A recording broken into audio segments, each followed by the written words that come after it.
Interlude 7. Walk. The soldier barked in Turkish. He jammed his gun between her shoulder blades, hard. He was twice as tall as her, far stronger than her, so there could be no fighting or resisting even if he wasn't armed. She stumbled forward into the shrubbery and trees, and branches scraped against her forearms and face. One foot in front of the other, Hannah told herself. Her feet were like lead weights as she trudged forward. The needles on the trees and shrubbery scraped against her skin. Even the twigs were coarse, almost thorny, catching on her dress and socks, biting through the cloth to scrape her skin and stab at her shoeless feet. Faster, the soldier threatened. He said something else, longer and more complicated, but Hannah's Turkish wasn't good enough to make it out. She looked over her shoulder and saw the man back the way she'd come. He made his meaning explicitly clear by waving his gun toward the other children, who were corralled in the midst of a half-dozen other soldiers. If she didn't move faster, someone else would pay for it. 7 years had given her village false confidence.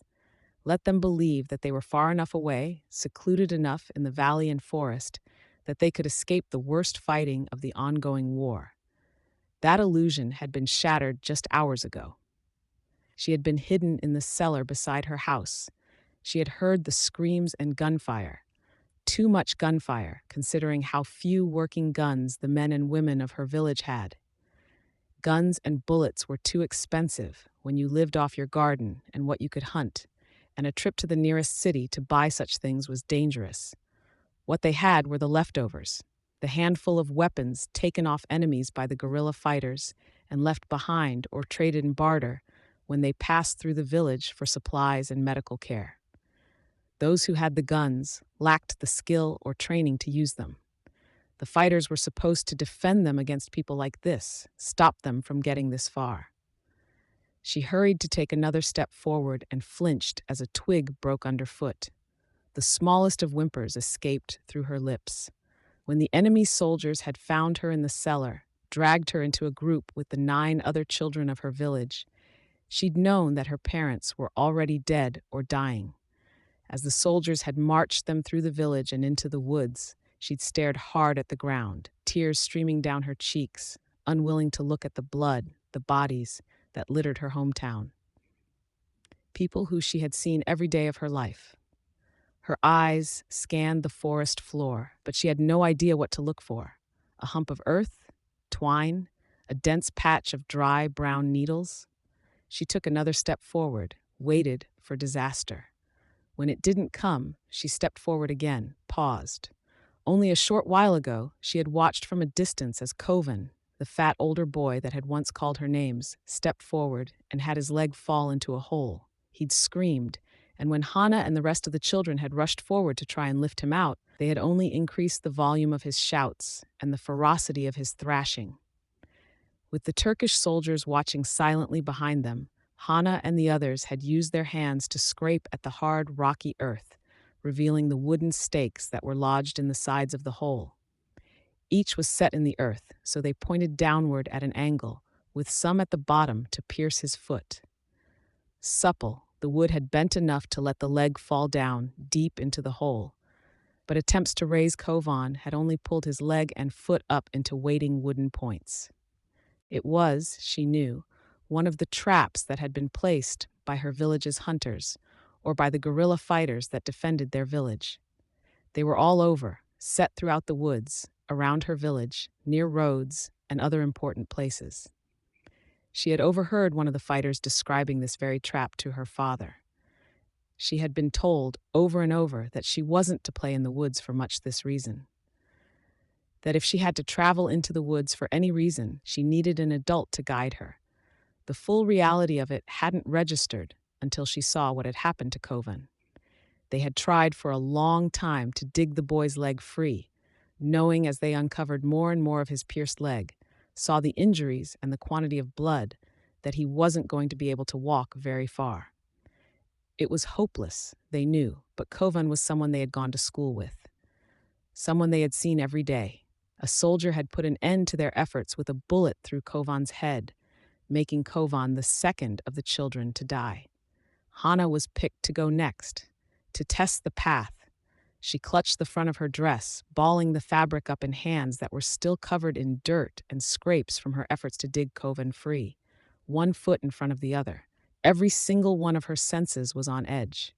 She was hyper-aware of the rustle of dirt underfoot, the scrape of pine needles against the fabric of her dress. She could feel the warmth of the sun heating her skin when she stepped into a spot where the light filtered through the pine trees. She blinked hard to clear her eyes of tears. So stupid. She needed to be able to see any clue, any at all, to see a trap. Crying was the worst thing she could do, one foot in front of the other. She stopped. Her feet refused to go any further. Trembling, she looked around. If she took one more step, she knew she was going to die. There was no rationale for it, no reason or clue. This patch of forest was no different from the rest. A bed of red-brown needles underfoot, shrubs and trees pressing in around her. But she knew, whether she took a step forward to her right or left, she would be stepping into a trap. A hole like the one that caught Coven, or perhaps an explosive device like the one that took Ashti. At least she'd gone quickly. The soldier that was watching her called out from a distance behind her, the ever-familiar walk that was a threat and an order at the same time. Sick with fear, Hana looked around, searching for something that could tell her where to go, how to move. In that moment, she knew she wasn't going to die right away. She couldn't walk any further. It was physically impossible, as though her feet were as rooted to the ground as the trees were. They would make her watch as they tortured one of the other children to death. Then they would start on the next, maybe Hana herself, until they had another child willing to act as decoy and clear the traps from their way in the simplest, most dangerous manner possible. She saw something vast. It wasn't big in the sense that the trees or even the mountains were big. It was big in the way that transcended what she could even see or feel. It was like seeing something bigger than the whole wide planet, except more. This thing that was too large to comprehend to start with. It extended. She didn't have a better word to describe what she was perceiving. It was as though there were mirror images of it, but each image existed in the same place, some moving differently, and sometimes, very rarely, one image came in contact with something that the others didn't. Each of the images was as real and concrete as the others, and this made it big in a way that she couldn't describe if she were a 100-year-old scholar or philosopher with access to the best libraries in the world. And it was alive, a living thing. She knew without having to think about it. Each of those echoes or extensions of the entity was as much a part of a connected whole as her hand or nose was to her. Each was something this living entity was aware of, controlled and moved with intent and purpose, as though it existed and extended into those possible selves all at once. It's dying, she thought. The outermost extensions of the creature were flaking off and breaking into fragments as it swam through an emptiness without air, not moving, but sinuously adjusting itself through the existences that held the echoes, shrinking away here and swelling there, carrying itself away at a speed that outpaced light. In its wake, flakes and fragments sloughed off of the entity like seeds from an impossibly large Karahindiba, or dandelion, in a steady wind. Seeds more numerous than all the specks of dirt across all the earth. One of those fragments seemed to grow, getting bigger, larger, looming in her consciousness until it was all she could perceive, as though the moon was falling, colliding with the earth, falling directly on top of her. Gah! The soldier finished without missing a beat. Hana stirred. She was still in the forest, hands stinging with the scrapes, feet sore from the walking. Her heart pounded, and she could taste fear like bile in her mouth. Already, the memory was fading. Had it even happened? As hard as she struggled to retain it, it was eluding her. It was like a dream that escaped her when she woke, but so slippery that even the idea that she dreamed in the first place was quickly retreating from her mind. The soldier shouted something too complex for her to understand, directed at his comrades. Hana let the scraps of the memory slip from her attention. This, here, was the priority. Either she walked forward and she would die, or she would stand by and watch the others die for her cowardice. With just the vestige of an idea that something had happened, she had been shaken from her paralysis. Maybe she could step forward. She raised her foot and stopped, Something stood in her way. A blur hung in the air at chest level, crackling, shifting with a manic ferocity. She let her foot fall back down where it had been a moment ago and stared at the kaleidoscopic shimmer of black and green. She touched it and felt a weight settle into her palm. Her hand automatically closed around it, feeling the warmth of it. It felt almost like when she pet a friendly dog. An odd thought, given what she found herself looking at. A gun, polished gray steel. Somehow familiar, identical to the smallest guns she had seen the guerrilla fighters carrying. I can't use this. The thought was cold in her mind. If I use this, they'll kill the others the second I fire. The gun shimmered, became that blur of green and black, then settled into a new shape. She'd seen this too. One of the fighters had been talking to Hana, showing her his English gun magazine, in an effort to get in good graces with her older sister. This was similar to the gun she'd just had in her hand, but there was a metal tube on the front, nearly doubling the gun's length. The tube, she knew, made guns quieter. The rest of the children and the other soldiers were far behind. It was still nearly impossible, but walk, the soldier behind her shouted. Walk, or... She wheeled around, holding the gun in both hands. She took a second to steady her aim, and the Turkish soldier's surprise bought her just enough time to pull the trigger. Hannah's eyes snapped open. This is why I don't sleep. She was still wearing her costume, she noted, as she rose from her bed and walked to the bathroom. At least she'd had the sense to remove her scarf so she didn't strangle while she rested. She was the only one who remembered. Everyone else forgot that impossibly huge being, if they were even graced with a glimpse of it. She couldn't be sure. If any others saw it, they would inevitably forget it before they could gather their thoughts enough to speak of it. Like she was supposed to. But she remembered. She touched the combat knife that was sheathed at her hip, as if to remind herself it was there. She harbored her suspicions about her gift. Her powers had taken a part of her psyche and given it concrete form. The angriest parts of her, the most childish parts, the parts of her that dreamed and those that forgot. The knife at her hip slept for her and dreamed for her, she imagined. She had gone nearly a year at a time without needing to stop and put her head to rest on a pillow. When she closed her eyes and let herself drift off, it was because she felt it was something she ought to do, not because she had to. Even then, she never dreamed. She remembered instead, her mind replaying past events in perfect detail. And through some chance of fate, this meant she remembered the entity, and she remembered forgetting it, as paradoxical as that was.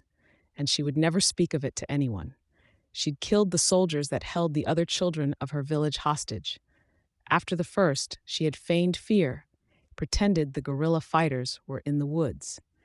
Then she had waited for the moment they were too busy watching the woods and mowed the rest of the men down with an assault rifle. She didn't even feel bad about it, nor did she lose much sleep that one of the children, Behar, had been shot in the skirmish. She regretted the deaths, that went without saying, but she didn't feel guilty about it. Of the 10 of them, 7 had made it back because of her and her gift. They had returned to their village, moved the bodies out of sight, and did what they could to conserve their food until the guerrilla fighters came through once again. Hana had made the others swear a promise to not speak of her gift. She knew the guerrilla fighters would recruit her, use her if they knew. Whatever this power was that she had received, she didn't feel it was for that. When the fighters had returned, they saw the state of the children and elected to evacuate them.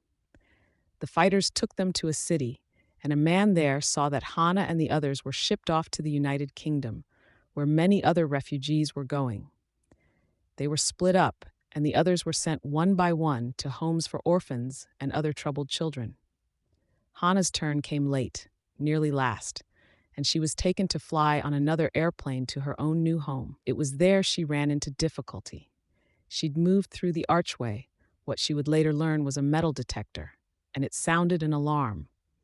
Guards had found the weapon she couldn't drop or leave behind, and Hana was carried off to another place. Interrogated, asked many questions. She was taken to the bathroom, patted down on her re-entry to the interrogation room, and they found the same gun on her that they'd taken away just half an hour ago. Everything else had happened very fast after that. It was an American in a military uniform that rescued her. He took her to America, saw that she was put with a family there. When the first 3 wards teams were established, she was enlisted. She barely knew 100 words of English, her numbers, and the alphabet when she first went out in costume. Hannah bent over the sink and washed her face. She found a toothbrush and cleaned her teeth, then flossed, then scraped her tongue. Too easy to forget those things, without the rhythm of sleep to break up the continuity of days. Better to do these things a little too often than to forget. She gargled with mouthwash, then bared her teeth to see the dentist's work, where he had capped them. Teeth that were perfectly shaped, white, not really hers.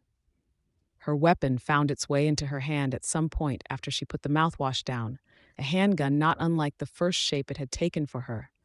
She spun it around her finger by the trigger guard a few times before holstering it as she left the bathroom. She went to the window and stared at the city across the water. Colors shifted subtly in the refracted light of the PHQ's force field, oversaturating the view like a TV with bad picture settings.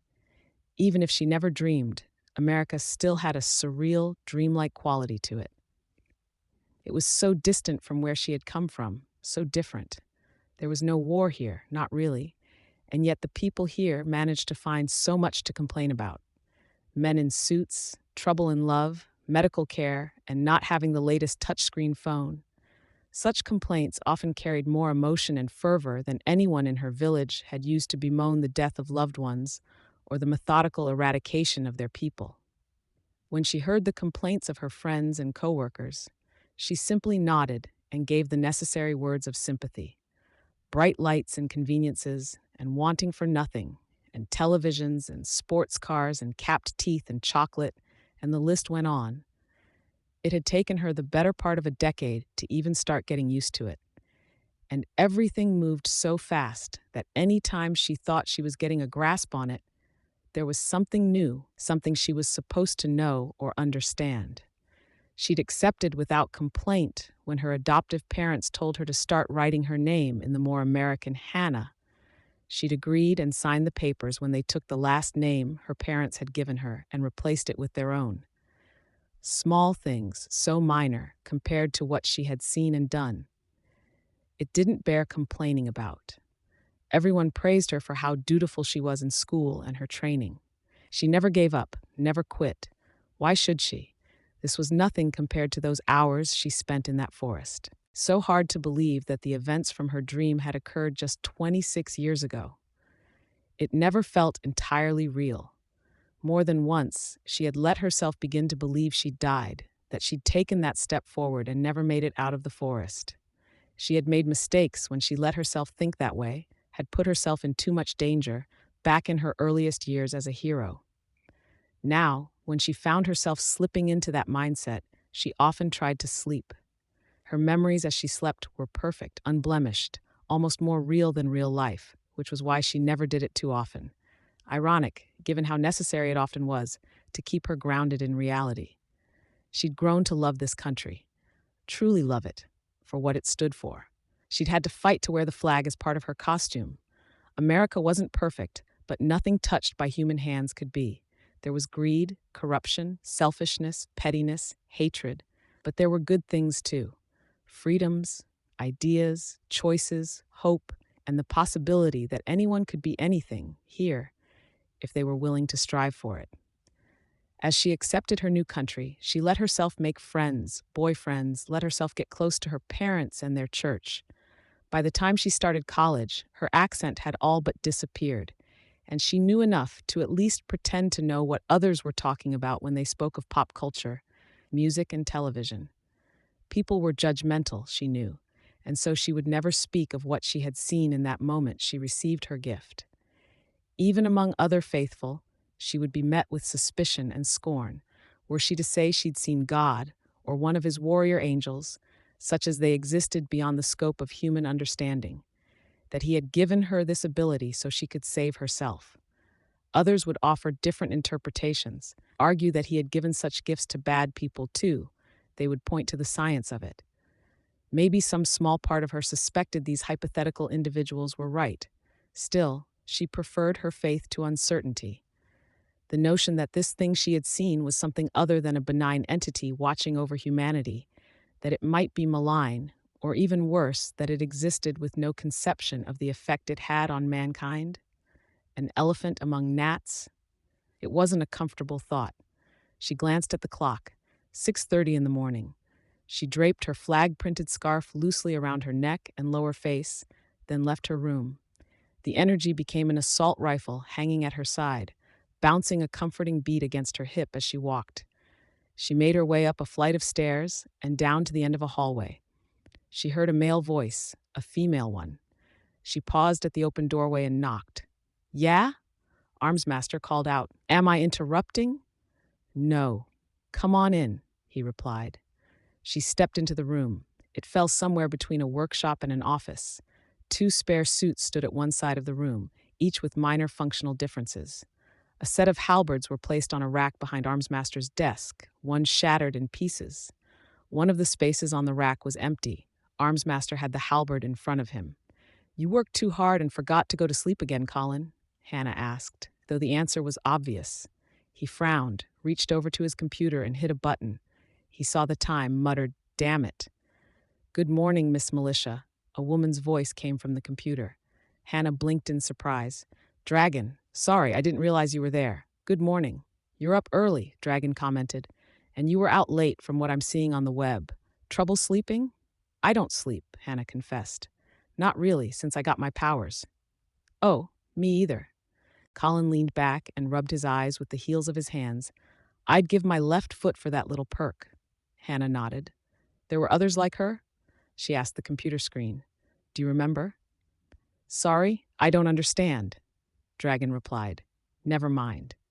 If Dragon did remember, Hannah knew the answer to that question would have been different. Dragon was too smart to miss the connection. "We were talking shop," Colin spoke. He motioned to the halberd he had in front of him. "Procrastination through tinker stuff. I think tonight's project was a success." "Oh?" Armsmaster stood, seizing the halberd in one hand. He pressed a button on the handle, and the blade blurred. Without even swinging the weapon, he let the heavier top end fall against an empty stainless steel mannequin that might have held a spare suit of his armor. Dust blossomed where the blade touched the mannequin, and it passed through without resistance. Pieces of the mannequin clattered to the ground. "Impressive," she told him. He pressed a button, and the blur around the blade dissipated in a steel-colored smoke, leaving only the normal axe-head top of the weapon. Only problems are that it's vulnerable to force fields, fire, and other intense energy, and the apparatus takes up too much space in the upper end. Even with my power, it likely means I'd have to do without some of the kit I've gotten used to. "I trust you'll figure it out," Hannah told him. Then, with mock sternness, she put her hands on her hips. "Now, no more distracting me. Just what are you procrastinating on?" Colin ran one of his hands over his short, cropped brown hair, sighed. "Right. You have as much say as I do in this." He walked back to his desk and slumped down into his seat. He kicked a screwdriver and a pair of pliers from the corner of the desk to put his feet up. One ankle crossed over the other. Reaching in the opposite direction, he grabbed a stack of folders and let them fall to the desk. "Piggott has decided to take action in reflection of recent events. Both the wards and the protectorate are being restructured." Hannah winced. "How bad?" Shrugging, Colin told her. "As far as the wards go, we're losing Aegis. Piggott and the PRT want to see how he does leading a different team, and the boy's parents are amenable. He'll stay in the wards for a little longer, to suggest he's younger than he is. A shame. Who do we get? It's a swap. It'll be Weld from the Boston team." "I don't know him," Hannah admitted. "He's a good kid with a good record," Dragon chimed in from the computer. "Ferrous biology, absorbs metals through his skin. Strong, tough, good grades across the board, high marks in the tactics simulations. Likeable, and a scan of the web shows feedback for him is higher than average, which is impressive, considering he's one of the Case 53s. "He's got the tattoo?" Hannah asked. "The mark is branded into his heel, not tattooed, but yes," Hannah nodded. "What else?" Colin frowned. "We're supposed to pick 2 others from our wards team to transfer to one of the other major teams, nearby. I settled on Kid Win. I'm stuck on the others." Browbeat? Too new. Might be able to sell it to Pigott, but my suspicion is that she'll think it looks bad giving up our newbie. Hmm. Gallant won't be able to leave for Boston. Too many logistical issues. Hannah glanced at the computer. She couldn't say more. You can speak freely, Colin spoke. Dragon has either read the record in question or she's reading it as we speak. Gallant has local responsibilities and is expected to start helping with his father's local business enterprise. Dragon spoke, giving truth to Colin's words.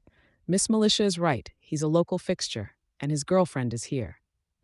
Hannah nodded. Painful to give up Vista or Clock Blocker. There are big guns, and they're local heroes after the role they played in that bomb scare. Shadow Stalker? Colin shook his head. There would be more trouble over handing over someone like Shadow Stalker to another team than there would be if we gave away a newbie like Browbeat. Discipline problems. Still? She asked. Armsmaster nodded. Hannah frowned. All right, this is what you do then. Propose Shadow Stalker and Kid win. If Pigott does refuse Shadow Stalker, and you should make an argument that Shadow Stalker might need a change of scenery, Pigott will have a harder time refusing Browbeat right after. Colin rubbed his chin, where his beard traced the edges of his jaw, nodded. If she doesn't agree to giving away either of the two, and you really should play hardball on that, you can offer Clock Blocker. He graduates this summer anyways, and I'd say he's got enough friends and contacts here that he might apply to come back to Brockton Bay to join our protectorate when he turns 18. Best case scenario for us, and it's not like Boston or New York need more capes. Colin sighed. You're better at this than I ever was. Hannah wasn't sure how to respond. Colin had his strengths, but he was right. He went on. Congratulations. He picked up the second folder and held it out to her. What? She took it, opened it. There's a change to our team too, according to Pigott and the rest of the oversight. You've been promoted. Within the next 2 weeks, this building and this team will be transferred to your command. She stood there, paging through the folder of paperwork, stunned. Where are you going? Chicago. Hannah broke into a smile. Chicago. That's fantastic. A bigger city, a bigger team. Where's Murden being moved? He stays in Chicago. Hannah shook her head. But, she trailed off. The hard look on Colin's face was telling enough. I'm so sorry, she spoke. It's the politics, Colin spoke, leaning back. I'm good at this. Better than most, if you don't mind me boasting. Everything I bring to the table, I worked my ass off for. But when it comes to shaking hands, managing people, navigating the bureaucracy, I'm not good at it, won't ever be. Because of that, I'm getting demoted, and I can probably give up on ever being in charge of another team. I'm sorry, I know how much you wanted. It's fine, he said, but it was clear in the curtness and hardness of his tone that it wasn't. He turned away and touched his keyboard. In the darkness of the room, his face briefly reflected the blue light of the screen. His brow furrowed. Dragon, that program you gave me, predicting the patterns of Class S threats, remember it? I made a few modifications to see if I couldn't catch any highlights. I'm running a dozen of them concurrently. One, I called HS-203. I want you to look directly at this. I've put it behind some pretty heavy security, but if you wait a second, I'm already looking over it, Dragon interrupted. I see what you did. Linking my data to atmospheric shifts. I think I see it. Hannah walked around the desk and leaned over Colin's shoulder to see the screen. A map of the East Coast was superimposed with a rainbow-hued cloud. This doesn't mean anything to me. Nothing's truly random, Colin explained, his voice tight. Any data shows a pattern eventually, if you dig deep enough. Dragon started work on an early warning system for the Endbringers to see if we can't anticipate where they'll strike next. Prepare to some degree. We know there's some rules they follow, though we don't know why. They come one at a time, months apart, rarely hitting the same area twice in a short span of time. We know they're drawn to areas where they perceive vulnerability, where they think they can cause the most damage. Nuclear reactors, the birdcage, places recently hit by natural disasters. He clicked the mouse, and the image zoomed in on a section of the coastline. Or ongoing conflict, Hannah finished for him, her eyes widening. The ABB, Empire 88, the fighting here? It's coming here? Now? Colin didn't have a reply for her. Dragon? Brockton Bay falls within the predicted zone, and the city is on the list of locations that rate high enough on the sensitivity or negative media scale. Add my data, the correlations between abrupt microshifts in temperature, air pressure, and the data is good.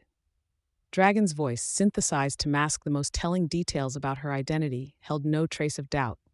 Good enough to call for help? Good enough.